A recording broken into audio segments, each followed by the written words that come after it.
அடுத்ததா இந்த மாசி மகம் விரதம் எந்த முறையில் கடைபிடிக்கணும், அதனால வரக்கூடிய பலன்கள் என்ன, இந்த நாளில் நாம என்ன செய்யணும், அதை பற்றின தகவலையும் தெரிஞ்சுக்கலாம். இப்போ மாசி மகம் விரதத்தை கடைபிடிக்கிறவங்க முதல்ல காலையில் நேரமாக எழுந்து கடல், ஆறு, குளம் இந்த மாதிரியான புண்ணிய தீர்த்தங்களில் நீராடணும். அதுக்கப்புறம் உலர்ந்த ஆடைகளை அணிஞ்சிக்கிட்டு, ஈரத்தோடு போகக்கூடாது, நல்ல உலர்ந்த ஆடைகளை அணிஞ்சிக்கிட்டு சிவன் கோவிலுக்கு நேர போய் சிவனை மனதார நினைத்து வழிபாடு செய்யணும்.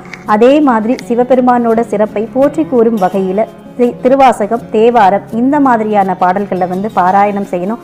எதுவுமே செய்ய முடியாதவங்க ஓம் நமச்சிவாய இந்த மந்திரத்தை மனசுக்குள்ளே சொல்லிக்கிட்டே இருங்க. அது மாதிரி பார்த்தீங்கன்னா முழு நேரமும் விரதம் இருக்க முடியாதவங்க ஒருவேளை மட்டும் உணவு சாப்பிட்றதோட இரவு நேரத்தில் பால் பழங்களை சாப்பிட்டும் இந்த விரதத்தை கடைபிடிக்கலாம். அதுவும் முடியலைன்னா 3 வேளையும் சாப்பிட்டும் நீங்கள் இந்த விரதத்தை கடைபிடிக்கலாம். தவறு ஒன்றும் இல்லை. இந்த விரதம் கடைபிடிப்பது அப்படின்றது அவரவர்களுடைய உடல்நிலையை பொறுத்தது தான்.